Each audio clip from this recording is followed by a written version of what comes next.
coba buat mihrab di rumah. Mihrab itu tempat yang dikhususkan hanya untuk kepentingan ibadah, walaupun sehamparan sajadah. Mihrab. Ya, mihrab. Ini mihrab nih imam depan. Jadi ada 3 tempat yang utama di Quran. Ada mihrab, ini yang kita bahas. Yang kedua ada musalla, Quran surah kedua ayat 125. Wa idh ja'alnal baita mathabatan lin-nasi wa amna wattakhidhu min maqami Ibrahim musalla. Yang ketiga ada masjid. Quran surah kedua ayat 114. Wa man azlamu mimman mana'a masajidallah. Quran surah 9 ayat ke-18. Innama ya'muru masajidallah. Di ada musalla, ada masjid, ada mihrab. Simpan musalla dengan masjid, saya mau bicara tentang mihrab. Mihrab itu tempat yang diistimewakan di dalam Al-Quran, yang dikhususkan hanya untuk fungsi ibadah saja, tidak yang lainnya. Dan di antara keutamaan mihrab, dia bisa mempercepat terkabulnya doa. Satu-satunya tempat yang diisyaratkan dalam Al-Quran mempercepat terkabulnya doa, mihrab. Makanya tempat imam di mihrab. Kenapa tempat imam di mihrab? Karena imam memimpin doa, mimpin salat. Apa itu salat? As-salatu hiya doa.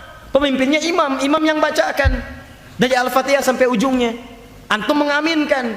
Kenapa tempatnya di mihrab? Diharapkan berpotensi jawabannya cepat diberikan. Begitu imam dapat, makmumnya dapat. Paham sampai sini?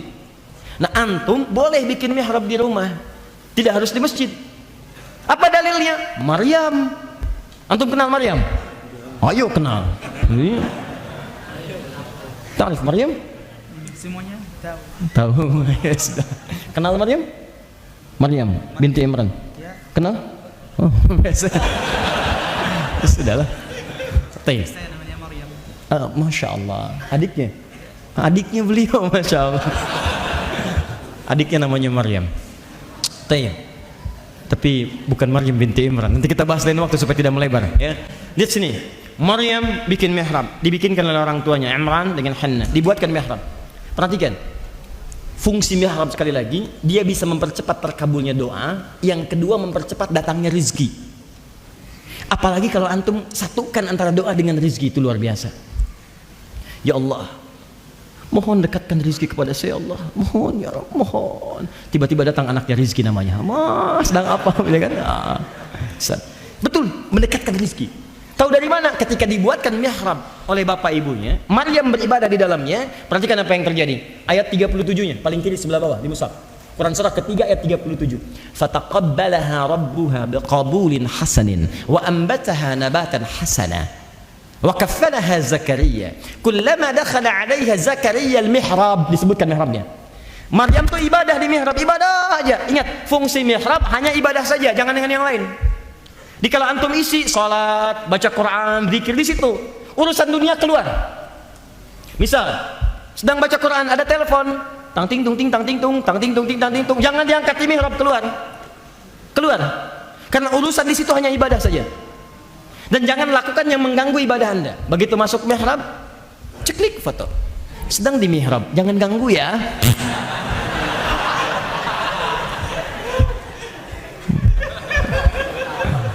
Itu tepikan. Jadi begitu Anda fokus pada urusan ibadah, maka apa yang terjadi? Wa kaffalaha Zakaria. Nabi Zakaria ditugaskan, antarkan kebutuhan, antarkan pakaian, makanan. Tapi Allah berkehendak lain. Kullama dakhala 'alaiha Zakaria al-mihrab wajada 'indaha rizqa. Kullama, setiap kali masuk, bukan sekali dua kali. Setiap kali datang sudah ada kebutuhannya. Mau makan ada makanan, minum ada minuman, pakaian sudah ada. Dia kaget, dia mengatakan, ya Maryam, anna laki hadza? Maryam, dari mana semua ini? Kan yang pegang kuncinya saya, yang buka saya, kenapa sudah ada di sini? Perhatikan, kalimat anak yang dididik dengan nama Allah, dengan hukum Allah, maka yang keluar di lisannya hanya akan Allah yang pertama kali.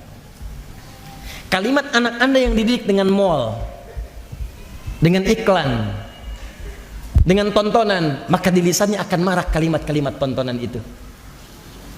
Apa kabar anakku? Kabar baik, robot X. Wah, sudah robot tuh. Ya, sayang sini, siap poli yang dipanggil. Robokar poli. Hati-hati. Ada poli, ada Embers, ada heli dan sebagainya. Loh. Kenapa Ustadz hafal? Ya, tahulah sedikit-sedikit. Ini banyak anak-anak depan. Tayyib. Jadi ketika disebutkan nama Allah, dilatih dengan Allah, apa yang keluar kalimat pertamanya? Qalat huwa min indillah. Allah. Dia nggak nyebutkan ibadahnya. Ini paman saya kan rajin ibadah nih, baca zikir. Tidak, wa min 'inda, dari Allah. Innallah, ini poinnya, innallaha yarzuqu may yasha bighairi hisab. Allah akan memberikan rizki kepada siapa yang dikehendaki tanpa batas. Dan rizki bukan hanya harta, keturunan itu rizki, ketenangan rizki, kenyamanan rizki, harta masuk rizki, bukan cuma harta. Nabi Zakaria membaca, oh berarti tanpa batas. Lihat cara bacanya, Allah memberi rizki kepada siapa yang dikehendaki, berarti saya harus masuk kepada yang dikehendaki itu. Apa yang dimaksudkan? Maryam punya mihrab, saya belum punya. Maka beliau berdoa di mihrab itu langsung, tidak meninggalkannya, langsung dimanfaatkan. Hunalika da'a Zakaria rabbah. Di mihrab itulah beliau bermohon kepada Allah. Salat beliau, baca, minta dalam salatnya. Qala rabbi habli min ladunka dzurriyyatan thayyibah. Ya Allah, ya Wahhab. Wahhab itu sifat Allah yang memberikan tanpa batas. Ingat kaidahnya. 1, dekati Allah. 2, buat mihrab. 3, saat Anda membuat mihrab, isi dengan ibadah. Saat ibadah itulah mohon kepada Allah. Bagaimana cara memohonnya? Pertama, sebut nama Allah sesuai dengan kebutuhannya. Misal, kalau minta rizki, ya Razzaq. Kalau minta ilmu, ya Al-Alim. Kalau minta dibebaskan dari kesulitan, ya Al-Fattah. Kalau minta dibebaskan dari gangguan, ya Al-Jabbar, ya Al-Malik. Minta disabarkan dari ujian, ya Sabar. Nah sekarang beliau itu divonis, ya tidak akan mendapati keturunan, mustahil. Maka beliau meminta dengan sifat Allah yang memberikan tanpa batas. Sifat pemberi tanpa batas disebut dengan Wahhab. Ya, tolabnya, permintaannya disebut dengan hab. Rabbi habli. Ini rumus ada di Quran surah Al-Isra, surah ke-17 ayat 111 ya. Qulid Allah awid ar-Rahman ayyamma tad'u falahul asmaul husna. Kalau Anda punya masalah, sebut nama Allah, minta. Atau Ar-Rahman, atau kalau Anda tahu, kata Allah, saya telah tetapkan nama-nama terbaik sesuai dengan kebutuhan kamu. Ya, kamu punya apa kebutuhannya, sebut nama saya sesuai dengan kebutuhan. Itu yang disebut dengan al-asmaul husna. Rabbi habli. Ya, lihat kalimatnya. Hunalika da'a Zakaria rabbah. Qala rabbi habli min ladunka dzurriyyatan thayyibah. Ya Allah, ya Al-Wahhab yang memberikan tanpa batas. Mereka mengatakan saya punya keterbatasan. Hanya Engkau yang tidak punya batas dalam pemberian. Tolong saya mohon ya Allah, anugerahkan darimu saja, bukan dari yang lain. Keturunan ya Allah. Engkau pasti mendengar doa saya. Kalau pada yang Maha mendengar saja tidak mengabulkan, lantas kepada siapa lagi saya mesti memohon? Anda tahu apa yang terjadi? Beliau masih berdoa tuh, masih berdiri dalam solat membaca.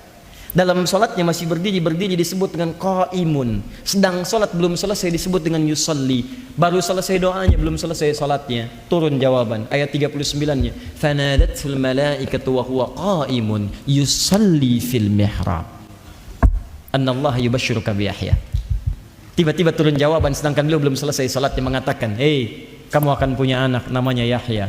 Artinya hidup. Yang mustahil menurut manusia, lahir dari rahim perempuan yang menopause dan mandul bayi yang hidup, tidak ada yang mustahil bagiku. Lahir, hidup. Ustaz, itu kan bacaan, hafal. Bagaimana dengan yang dibacakan? Zaman Nabi Muhammad berlangsung, ada kepala suku di Arab tersengat kalajengking. Kalajengking Arab, Anda bayangkan. Ingat kepala suku. Begitu disengat, sudah terkena racunnya, menyebar ke seluruh tubuhnya. Sekarat keadaannya. Apa yang terjadi? Tiba-tiba mencari tabib sana sini, tidak ditemukan yang bisa mengobati. Semua angkat tangan. Ditemukan sekelompok sahabat yang sebelumnya sudah datang ke situ tapi tidak dijamu, dibiarkan pergi disusul. Siapa yang bisa menyembuhkan di antara Anda? Angkat seseorang tangannya, mengatakan biiznillah, dengan izin Allah. Begitu didatangkan orang itu, dibacakan Al-Fatihah. Al-Fatihah. Bacakan, sekali baca, ya, obat sana sini sudah tidak mempan, dawa sudah tidak ada, syifa. Begitu dibacakan Al-Fatihah, sembuh biiznillah, sembuh. Makanya dikenal Al-Fatihah dengan Syafi, surat penyembuh. Tuh. Lihat bagaimana mempraktekannya. Paham ya?